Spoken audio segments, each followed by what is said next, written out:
The algorithm's definitely a lot more specific now. I'm getting lots more games which are like my games. Yeah, work's definitely in the favour of those trying to fulfill niches. To have those be recommended to the right Yeah. audience is quite important. And every time we've sponsored the experience, the ratings have just tanked. And Absolutely. our player counts they've gone down the next week. So we've just found it's a total waste of money.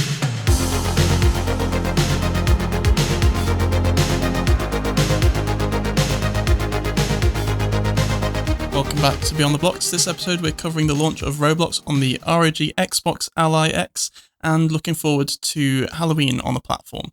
But first, we're your hosts. I'm Adam. Fedor?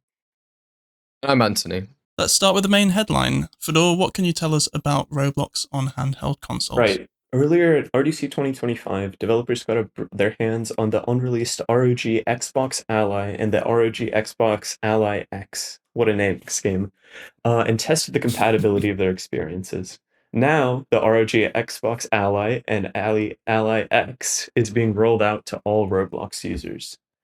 Roblox is also expanding to the Samsung Galaxy Store and those existing Xbox Ally devices. In general, this is a part of a broader Roblox trend to support as many devices as possible in their aims at achieving 10% of the total gaming market. Uh, Overall, this isn't going to be a massive change if you're not playing on these brand new devices, but if you happen to have picked one up or are on the Samsung Galaxy Store, you can expect to access Roblox quite a bit easier. Do you guys have any thoughts on that? I think it's quite cool. I think Roblox's mission of trying to have a consistent experience on all those different devices makes a lot of sense. Being able to have your favorite game on your computer and switch to your tablet, switch to your handheld console now, switch to your Xbox or PlayStation. It's definitely a push that they've been doing to be absolutely everywhere. We've seen that. This new device, though, the Ally X, is quite interesting. At RDC, I also played around with one. And it was quite interesting to have sort of the Xbox controls just pulled further apart with a touch screen in the middle. So you kind of have a mixture of gamepad controls, but also the touch screen. And it was quite nice how it sort of transitioned between the two. So when you started touching on the screen, it's updated the UI and other things in game using new APIs that we've got recently to sort of support those different control modes. So that was quite interesting. I was potentially going to look at getting one. Saw the price tag, might wait a couple more months. It was a bit higher than I thought maybe it would be, but it's probably quite a nice device for developers to test out touch controls, gamepad, and switching between the two, and just sort of smoothing out that experience. That'll help all sorts of devices. I think a lot of the new recent APIs sort of suddenly make sense now, because we've had input action system, which is a whole new input system, which is sort of like abstracted away the specific input devices, and we've had preferred input, which is basically a way of Roblox letting a developer know which method of input it thinks the user wants to use. So that seems quite relevant on a device where you have both touchscreen and gamepad controls as well. And you also have the screen size API as well. So there's been a huge focus on sort of cross-platform playability at the moment.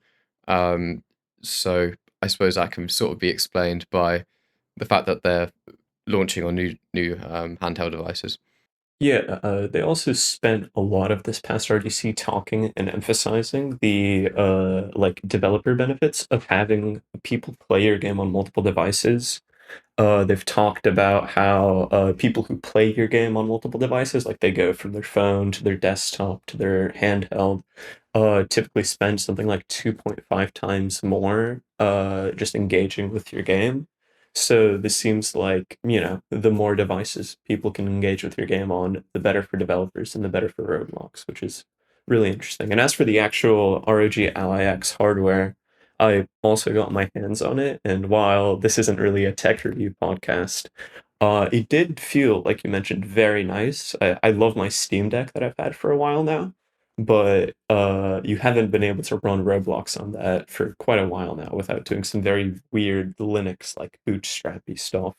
So, I might have to pick this one up because being able to play my Roblox games on a handheld would be a really cool experience. Yeah, definitely. Up till now, I've kind of had to have a Xbox controller that I connect to my computer, and occasionally testing on my mobile device as well, to try out the touchscreen. But I've not had a device yet that sort of can do all of the Yeah. different inputs in one. So I think you can connect a keyboard and mouse up to the ROG Xbox Ally X as well. So you could, in theory, just have one device that you can test out all these different modes and how it transitions between them. So it does seem like quite a good idea for developers, definitely. I'm curious to see how much of Roblox's market ends up being handheld consoles. I don't know if that's a figure that we're going to see Roblox talk about in the future.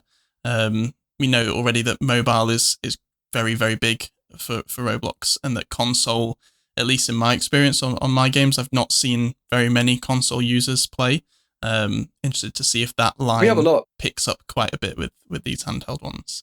You have quite a lot on yours, Yeah. Anthony. Croydon has a third, maybe? I'm not too sure. A third? Wow. Okay, that's quite interesting. Yeah. Could just be that my games aren't very console friendly. But yeah, interested to see what this does to those kind of the market share and sort of which platforms people play from.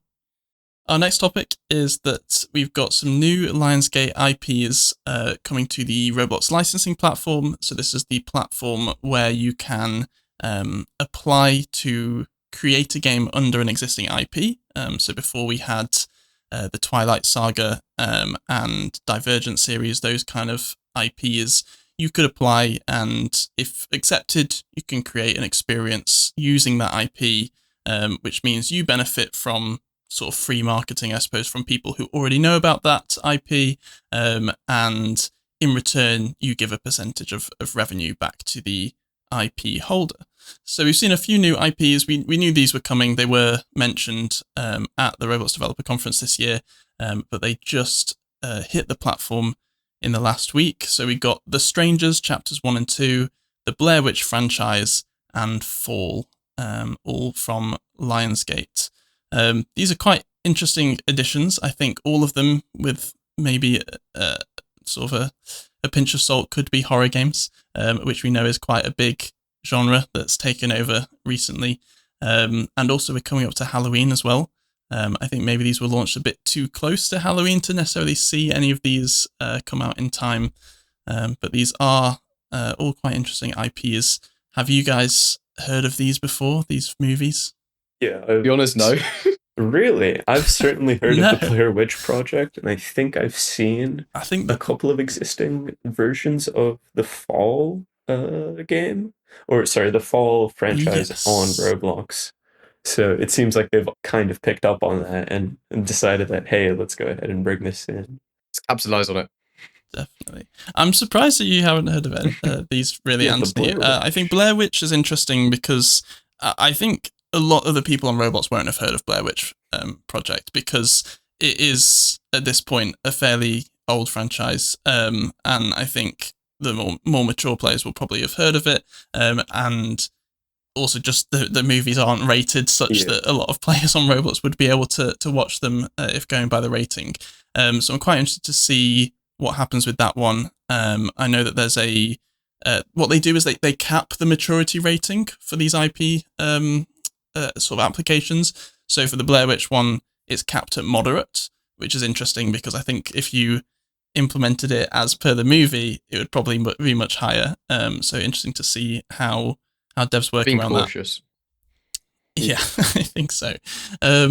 But I mean, we've seen that with other things as well. We've seen, for example, Squid Games on Roblox. I think the actual rating of that would be much higher than the game versions that people have created. So we've seen that sort of watered down approach before. But Fall, as you say, is really interesting because we've seen a lot of climbing towers kind of games on Roblox. And if you've not watched Fall, spoiler, they climb a tower for a very long time. So I think it fits in quite nicely with, as you say, things that we've seen on the platform.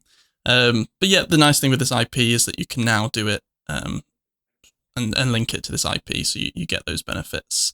I do think one interesting thing that I've heard a lot of people talk about with this new IP licensing portal is the potential ability to license multiple IPs into one game, because that's like a very big popular idea in anime games and in a lot of horror games. Instead of making one Blair Witch project, what if we had a bit of Blair Witch and a bit of, Jason the Killer and a bit of this and a bit of that? And I came up and asked that question to the people who were representing this feature at RDC, and they seemed to hint at something like that being in the works, with the main obstacle being just like the percentage splits, because typically, when my understanding is that when you go ahead and work with these IPs, they do take a pretty large chunk of your revenue. So then trying to fit in multiple studios demanding very large chunks, there's only 100% in a game to give out. But for sure, And what would that share be, right? Like if you did sort of manage to proportionally yeah, share, like exactly. I think that'd be quite It's tricky like if I to have work out. one Goku skin in my game, does that mean that the rights holder gets like 10%? That'd be a little extreme. But then, how do you balance that? Yeah, definitely. No, this is my problem with the licensing platform so far, and why I've not applied to make any licensed products is so far they only have the full experience license type, which, as you're saying, is sort of the entire experience is for that one IP. That is one of the sort of four big key info that kind of comes up when you click on one of these IPs, and it's sort of implemented in a way that you think there would be other types of license in the future. I also asked the question to the guys at RDC and didn't necessarily get a firm answer as to how soon that would come. How much do they want? Yeah, right now, even for a single license, how much? So I haven't for seen a single one, a lot of them are sort of 15 to 20%. So the Blair Witch Project is 20%. I think, just from memory, Divergent was closer to the 15%. But that's just of revenue as well. So just any revenue your game experience makes, 20% of that would go to the Blair Witch Project IP holder, which is Lionsgate, and you just don't really have a say in that. Once you've applied and been accepted, you can't cancel that. So for a given experience, if you've applied and they've provided an offer, that's it. That experience is now tied to that IP. If you wanted to not have that, you would just have to make a new experience. That's bad. There's nothing saying, there's no like contractual terms where you have to keep that project going for any length of time. You could just private it and never let anyone play, but you wouldn't get any revenue from that either, right? You just have to make a new experience. But once you've had an experience tied to this, that's it. So it tends to be custom made from the ground up. You have decided, I am making a Blair Witch Project experience. You've applied for this, and that's that. And with Divergent and a couple of the other IPs that we had before, you even had to have the name, like the name of the experience had to contain the Divergent series, which is not very catchy if you're also trying to put other things in the title of the experience. Blair Witch seems a bit less restrictive. You can pretty much have anything in the name of the experience. But yeah, so it's quite interesting how the platform works. I haven't actually seen any experiences that have come through from this IP licensing platform, but I haven't necessarily gone looking either. They have made some slight improvements to that application process. One thing that they've rolled out with this as well is an improved pitch feature. So now you can include detailed write-ups in your application to help the IP holder understand your creative vision, the gameplay mechanics, how you plan to use the IP, and the timeline to get it developed. Whereas before, it seemed like you sort of already had to have a completed idea to be able to apply for these. It feels a little bit more open to concepts and sort of a plan to develop, and not necessarily an actually developed experience yet. The tips for what to enter in that is all the usual things that you'd expect. So nothing too exciting there. Yeah. I mean, to be fair, I think this feature's only been out since RDC, which is just a month and change now. So I'm certain that there are people working on some of these collabs, that it's probably just taking a bit longer than a month to come out. So definitely excited to see what comes out of this program. Hey, well, Absolutely. all our thoughts. The next section is, I believe, the trivia. So last week's trivia question was, how long was the longest Roblox outage, and when, and what was the cause? So did you have any ideas, Adam and Fedor? I think last week when we talked about this, I wasn't quite sure. I think the more that I thought about it, there have been some decently long outages, and I think if this is the one that I'm thinking of, it did actually disrupt one of my games. We had a game that I developed that released in 2021 originally, which was the Lanes Bowling, and we were running a Halloween event, and I'm pretty sure this ended up disrupting that. So that's my That's very guess now. specific. 2021 It was. Halloween. I think that's just about where I would place my guess. I remember that long weekend, just like coming back from stuff and being like, "Oh, is it up? Is it up?" And then it just wasn't up for the longest time. So that'd be 2021 Halloween outage would be my guess also. I do have to admit, some of the comments might have helped me this week. Well, I had absolutely no idea. I did thought it was a bit less than a week, but sort of in the range of a few days. So the answer was, it was in fact the Halloween weekend of 2021, so the 28th of October to the 31st of October. 72 hours and 45 minutes in total. And there were rumors that it was due to a Chipotle promotion event giving away free burritos. And there was a huge influx of players trying to get their free burrito. But apparently the underlying cause was actually some sort of complicated systems issue with a back-end provider. That's a lot less exciting than free burritos. But yeah, congrats to Ipran on YouTube, correctly guessed Halloween 2021 for exactly 73 hours, which is very, very specific. Congratulations. And Hallow207 said 2021, October 28th till November 1st. Nice. Sounds like this one had a lasting effect on people if they remember it that well.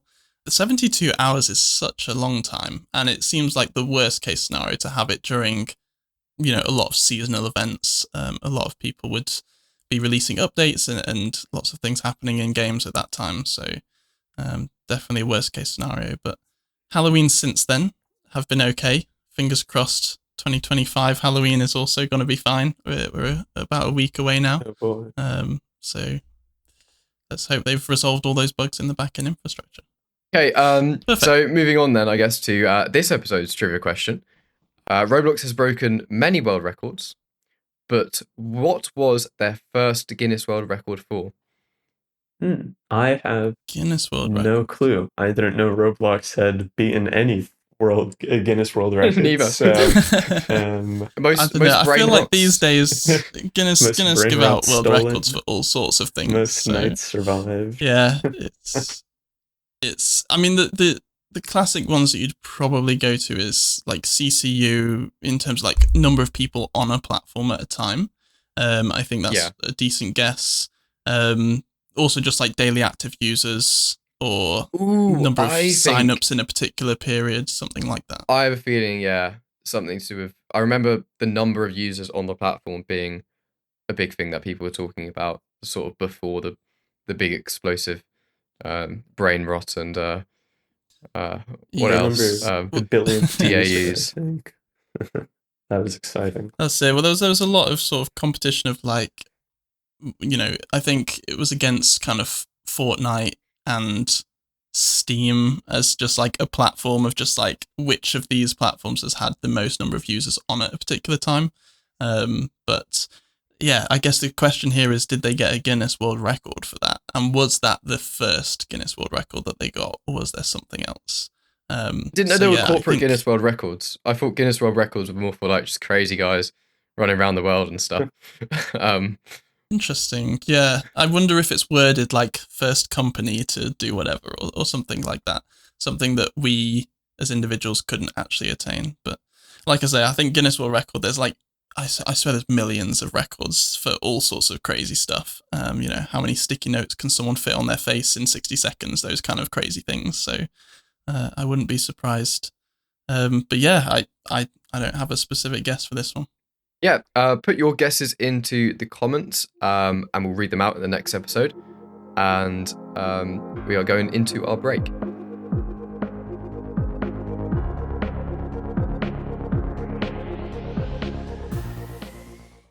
We want Beyond the Blocks to be a really useful way for developers and enthusiasts to keep up to date on the Roblox platform. One aspect of that is covering news and announcements, but we also want to bring back some of the original Beyond the Blocks features, like occasional guests and deeper conversations on interesting topics. If you have any guest suggestions or topics that you want us to do a deep dive special on, let us know in the comments on YouTube or Spotify, in our Discord server, or on the Roblox Developer Forum. Thanks, and enjoy the rest of the show.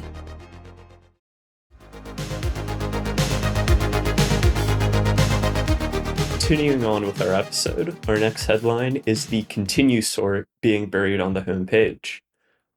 Recently, Roblox has been trialing a completely new homepage layout that pushes the continue sort that I've personally relied on for my entire time on the platform, and many people use to quickly access games they recently played, all the way to the bottom under various feeds of recommendations and similar sorts. This is kind of a minor web change, and I think I've actually seen them like messing around with it in A/B tests over the past couple of months, where like they'll add it for a little bit and I'll have to scroll down all the way, and then they'll get rid of it and then they'll add it back. But I think to me, this seems like Roblox is getting more and more confident in their discovery and recommendation algorithm, and they're really trying to make sure that the way people engage with games is solely through that recommendation algorithm that they've cooked up. And, you know, moving towards a future similar to other social media platforms like TikTok, where when you go open the app, you're not really looking at like, oh, what TikToks did I just look at? Let me go look at similar stuff. You just open the app and you scroll through what they show you, and you're perfectly happy with that because their algorithm is scarily good. So it seems like Roblox is trying to move towards a similar direction. Do you guys have any thoughts on that? Definitely the proliferation of For You, right? Every single platform's getting a For You, and that's becoming the primary. Your following, your subscriptions, your sort of followed tags, whatever it might be, are getting pushed further and further down. I think we've seen that elsewhere. Yeah, this was interesting when I saw that some people were getting this A/B test again. As a developer, I use continue playing a lot because it just has all the games that I'm testing, right? Like you just click straight into those. But even as a player, it's interesting. It's a bit counter, I suppose, to devs are really trying to maximize retention, people coming back to their game day after day. They're giving daily rewards, they're doing whatever. And continue was one of the ways that you could kind of guarantee the people who enjoyed your game could quite easily come back to it again. Now, maybe you do need to rely a bit more on continuing to be very high in the discovery sort and that sort of thing. So yeah, it's a very interesting change. It'll be interesting to see what it does to retention for games where you have quite a loyal player base. For sure. You know, as a developer, I guess it's a motivator to release those projects you're testing and get them to the front page, so then you can get to them super easily by just clicking that. You know. But yeah, it's massively annoying to scroll through, but I kind of understand why they're trying to go for it. Yeah, I can understand it. I think it annoyed me at first, like on YouTube, you know, when your subscriptions used to be the thing that you saw first. You would see if someone you subscribed to had released a video. I think it was tied directly into notifications. Back when YouTube first got onto mobile, your subscriptions, you'd get a push notification for. Now, there's like this separate step of having to click a bell to get a notification. And even then, I'm not convinced that I always get notifications for the people I've turned the bell on for. And so, as you say, it's just another step towards these platforms really trying to get you to engage with the algorithm rather than you deciding what you want to see or not. I'm not sure if that's necessarily the best thing for individuals. It might be best for engagement and best for the platform, but I'm not sure user satisfaction-wise where that sits. The algorithm's definitely a lot more specific now than what they used to be. I'm getting lots more games which are like my games, rather than sort of just random games that I would never really play just because they're popular. And I think it's really Yeah, that's interesting true. with because I mean I remember way back the very early iterations of the algorithm literally was just like, hey, let's go look at the games that have the most players, and then that's all you see. Uh, it seems like Roblox as a platform is moving away from that very top heavy. It was actually a really interesting Jandel tweet that I saw, the creator of Grow Garden. He was talking about how, like for the majority of Roblox's history, the platform has been very top heavy, where like all of the players are concentrated in like Jailbreak, Adopt Me, and these very big games. And then like if you're not making those games, it's very hard to be a successful developer with like a massive community because you just don't have that many people playing your game. But now that the algorithm isn't just based on let's go take all of our new players and shove them into Adopt Me, and actually, what does this person care about? Oh, they like horses. Let's go show them a horse game. They like airplanes. Let's show them an airplane game. There's kind of a proliferation of if you take a look at Roblox beyond the homepage, you'll see like hundreds of developers with these like very respectable 10,000, 20,000, 50,000 player counts that are like they're very very economically sustainable for them to work in this niche that they like without actually just being the biggest games on the platform, which is really exciting for the future of the platform. Yeah, work's definitely in the favor of those trying to fulfill niches. I think both Anthony and I have experiences that are in transportation or simulation kind of niches, and to have those be recommended to the right Yeah. audience is quite important, to make sure that the people who wouldn't be interested aren't seeing it and joining, immediately leaving and hurting the metrics that would sort of feed discovery, and that the people who do enjoy that genre are being fed it directly on their homepage. So yeah, it's a very good Yeah, point. a little like developer angle to this. I think something that I've noticed as I've released projects over the past like 2 years now is that it used to be that I'd run ads where basically the way ads work is that when you freshly release a game, Roblox doesn't really know who to show it to, so they just kind of like shove it in front of everybody.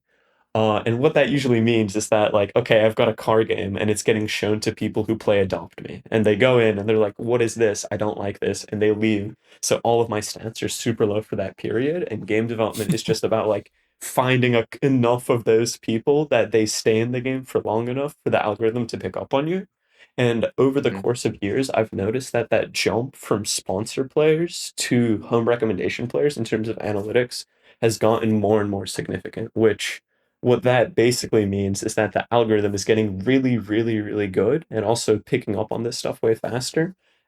Seeing, okay, these are the people that like the game. Let's show it to them. And what that means is that, my day one retention is going to be way, way better than it was before because, the people playing the game are way more likely to come back, which is really exciting for me as a developer because it means I have to spend less time just shoveling ad credits hoping that a couple of people who play Adopt Me also like this Cars vs. Trucks game or whatever. And every time we've sponsored the experience, the ratings have just tanked, and Absolutely. our player counts have actually they've gone down the next week. So we've just found it's a total waste of money. Yeah. Probably for the reasons that you described. But what's interesting is that hopefully they perhaps would apply this kind of sponsor system. They've spent a lot of time working on improvements to the advertisement system. They've talked a lot about it. And I was a really big fan of the targeted search ads they rolled out, but then they kind of quietly like hid back to the classic ads manager. That has been a really helpful tool for me for discovery in terms of sure it's not going to get me these massive player counts for the same budget, but the people who are playing that game through those ads are searching for similar keywords, so they're way like more likely to be higher quality players. So overall, I think even if it comes at the cost of the user experience being a bit worse on the homepage, and I'd certainly love for the continue sort to be a little bit higher up, I think better algorithm is more return for developers. It means more niche tailored communities and games for players, and overall, just a more successful and profitable platform for everybody. So definitely excited to see where that goes. Absolutely. Well, potentially related to sort of sorts and recommending experiences, is the Halloween spotlight that Roblox has been teasing over the past few days. I don't think we're actually sure what this is, which is why I say it might be related. It could just be a new sort on the homepage, or it could be a full-on Roblox event. A little bit unclear so far because Roblox have been releasing these very interesting cryptic videos, particularly on X. And the first one, it's sort of this strange compass or watch that's on the floor of a forest, with some very interesting graphics, sort of very interesting markings on it. It's not numbers, it's not directions, it's some sort of symbols, and it sort of starts picking up and it's glowing, and then it goes to Halloween Spotlight and says the 23rd of October.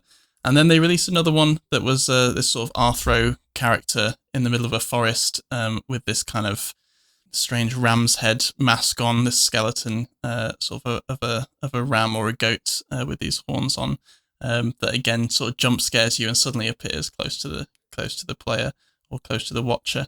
And again, just says Halloween Spotlight. So yeah, we're quite sure what this event could be. We've had some interesting events over the past year from Roblox. We had the Hunt Mega Edition, which was quite popular. We had the Hatch, which I think was a bit less popular.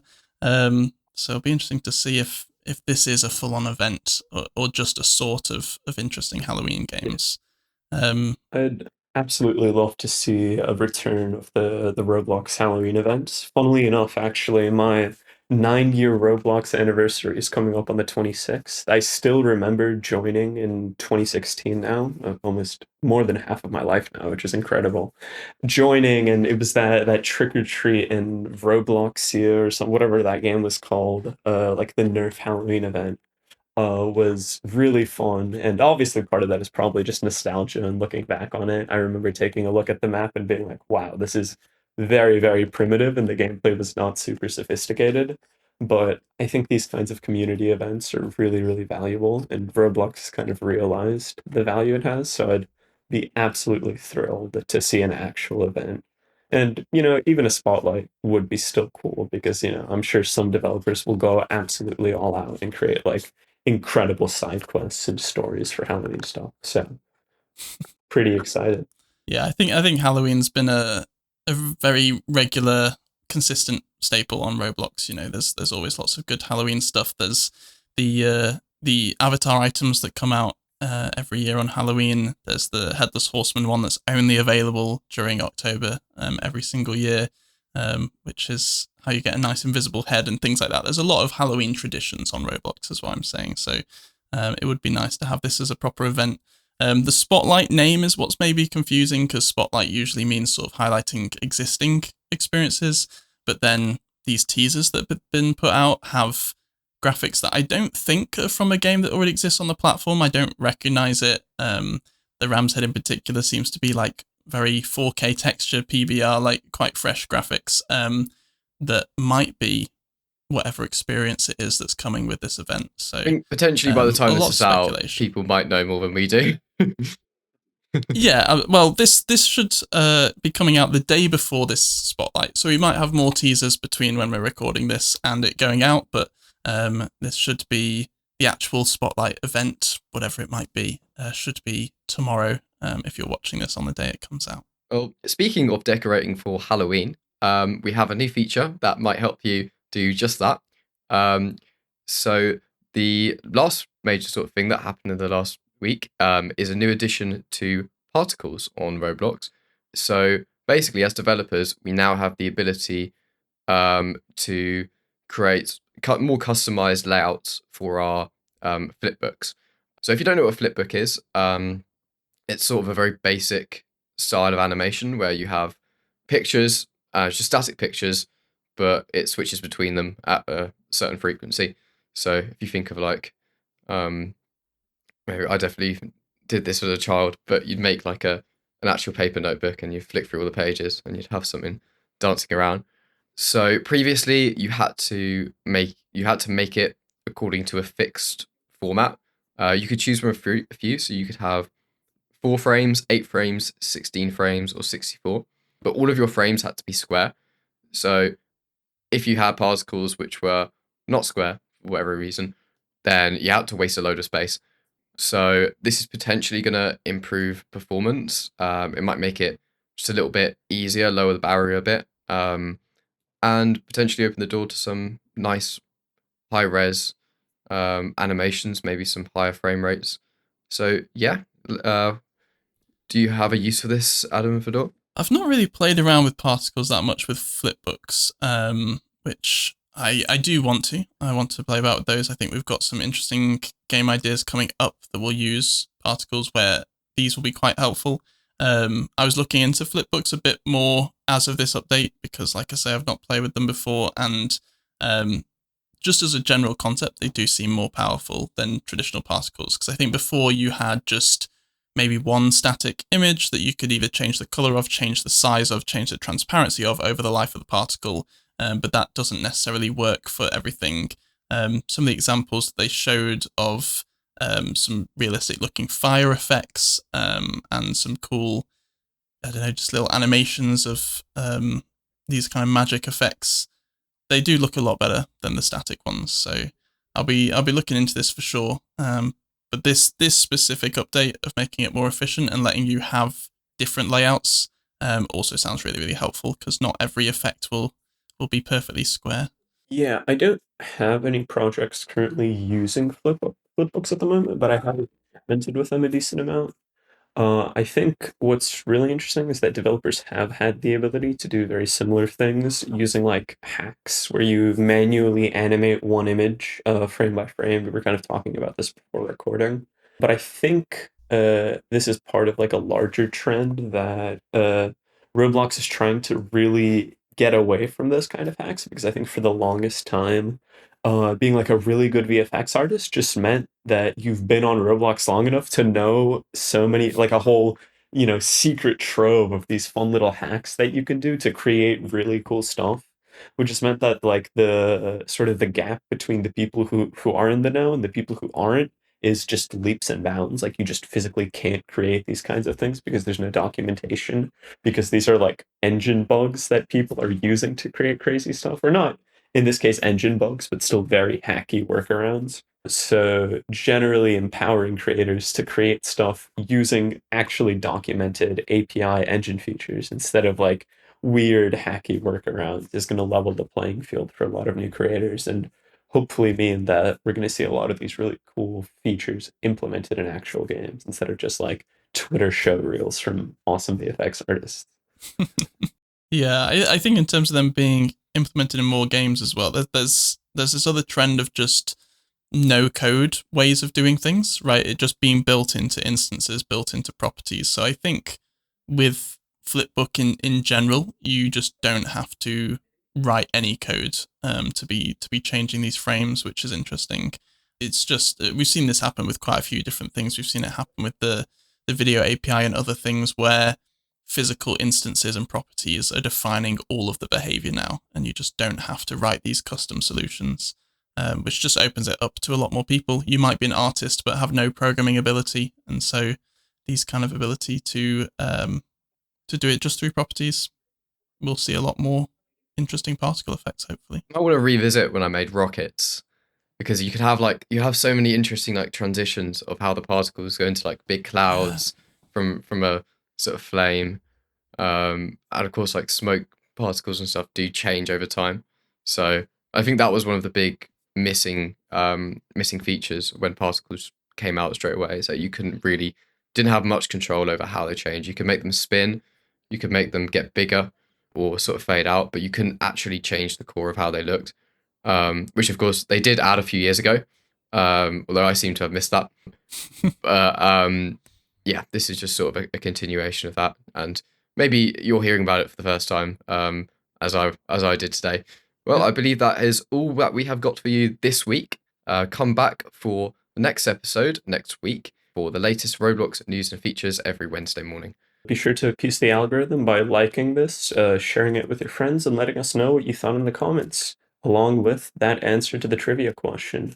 Beyond the Blox is produced by Seb Jensen for Last Level Studios. Watch on YouTube or Spotify and listen wherever you get your podcasts. Catch highlights every week on TikTok, Reels and Shorts. Visit lastlevel.co.uk/podcast for more info.